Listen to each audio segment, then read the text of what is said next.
Let's jump straight into this explainer because today we are unpacking a seriously complex and alleged corporate web behind one of the Philippines' most recognizable news outlets. You know, when we scroll through a news site or pick up a paper, we rarely stop to ask ourselves, who actually owns this? Like, who is really funding the information we're consuming every single day? Well, today we're analyzing a pretty fascinating column by Rigoberto Tiglao that pulls back the curtain on that exact question. Now, this logo is undeniably familiar to millions. Philstar Global is an absolute pillar of Philippine media. But, according to our source material, the reality of who pulls the strings behind this iconic brand is actually hidden in plain sight. It turns out, the public narrative and the corporate reality might be two completely different things. So, here's how we're going to break this down. We're going to systematically peel back the layers of this corporate veil. We'll start with the public face, reveal the alleged true owner, trace the money trail, look at whose funds were actually used, and finally examine the political consequences of this whole setup. Okay, part one, the public face. Who exactly seems to be running this media empire? Our source analyzes what they call a massive, highly successful media deception. Look, if you read the business sections, you constantly see references to the MVP group. It makes it seem like Manuel V Pangilinan is the principal owner of this huge conglomerate, right alongside the legacy Belmonte family. But the data presented in the column suggests a totally different reality. It claims that Indonesian billionaire Anthoni Salim is actually the one in control.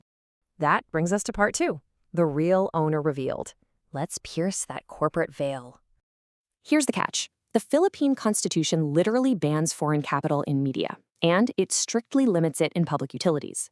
But, the source claims, Salim has exploited legal loopholes to build his empire anyway. And to give you a little context on Anthoni Salim, he's the son of the late Suharto Salim, who was a major crony of Indonesia's former strongman Suharto. But what's truly wild here is that despite making the biggest chunk of his profits from his Philippine firms since the year 2000, the author notes Salim has never even visited the country. The author actually refers to him as he who cannot be named in local corporate PR. Get this, 0.20%. That's less than a quarter of 1%. Based on annual reports dating all the way back to 2005, Manuel V Pangilinan actually owns less than 1% of First Pacific, the main holding company. Contrast that tiny fraction with this. Salim owns 45.2% of the holding company. So the author argues that Pangilian's totally unchanged, tiny percentage over 2 decades basically confirms he's not the owner. Instead, he's just Salim's glorified and extraordinarily highly paid executive. We're talking a reported 800 million pesos in annual compensation. All right, let's move to part 3, the corporate ownership trail. Time to follow the money. To really grasp this media play, you have to understand the sheer massive scale of Salim's holdings. First Pacific governs heavy, highly regulated utility monopolies in the Philippines. I mean, they hold massive stakes in PLDT, Meralco for electricity, Maynilad for water, Metro Pacific tollways. The source estimates that 80% of Metro Manila residents literally have to buy Salim's products and services. That is an unbelievable amount of economic power concentrated in heavily regulated industries. So how on earth do you connect public utilities to owning a newspaper? Well, according to the analysis, it's like a corporate nesting doll designed to obscure foreign ownership. Here's the exact sequence.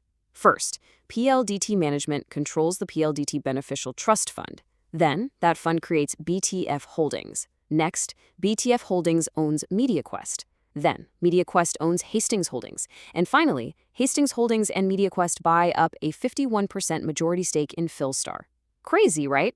Which brings us to part 4. Funding the media empire. Exactly whose money was used here? Now, this is where the story gets deeply personal for thousands of workers. The author highlights that Salim allegedly used other people's money to capture the media outlet.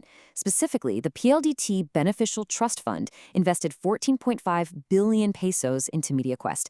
That was nearly 80% of its total assets. And that fund? That is the retirement money for 9,000 PLDT employees. The source argues this reversed a safe investment policy that had been in place since 1967, essentially risking employee pensions on the notoriously volatile newspaper industry. And once that buyout happened, the power dynamics completely flipped. Sure, the Belmonte family members still hold visible executive titles like CEO and COO, for public perception, but the boardroom reality is starkly different. The Salim Pangilinan faction firmly controls the board with 4 seats, leaving the legacy Belmonte owners with just 2. So you might be wondering, why would the original owners even agree to this? Well, money. Despite their reduced power in the boardroom, the Belmonte patriarch, former Speaker Feliciano Belmonte Jr., didn't hide his excitement over the huge payout. He actually called the reported 4.4 billion pesos sale a big payday for our family. It really illustrates how legacy owners were allegedly bought out of true control while keeping up a facade of ownership. Finally, Part 5, Political Civility and Consequences, or as the author frames it, the gun in the holster. The source asks a really critical question here, pointing out a very specific political alignment. The column alleges that Philstar has been fiercely supportive of President Ferdinand Marcos Jr. while being highly antagonistic toward Vice President Sara Duterte, basically framing coverage to align with the ruling administration. But why? Why would a supposedly independent paper take such a stark partisan stance? According to the author, the answer lies in vulnerability. Think back to those massive near monopolies we talked about: electricity, water, telecoms. These businesses are incredibly vulnerable. They rely on government franchises, they face heavy regulation, and they constantly exist on the razor's edge of those constitutional restrictions on foreign capital.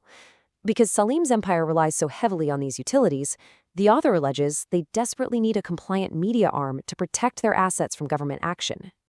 And the fragility of these monopolies is actually staggering.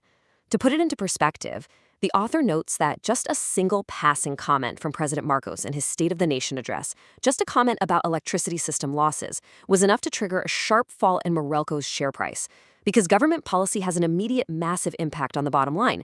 Having control of a major newspaper acts as a gun in the holster. If a politician questions their operations, they can mobilize their media arm to protect the corporate interest. So we wrap up this explainer today with a pretty heavy, provocative concern from the author. When an alleged hidden foreign owner uses employee retirement funds to buy a newspaper seemingly just to protect his regulated utility monopolies by appeasing whoever is in power, it really forces us to step back. How can a democracy thrive if a major media pillar is servile to the ruling administration? It definitely leaves us deeply questioning the true independence of the news we consume every single day. Thanks for joining me on this deep dive, and keep asking questions about the media you read.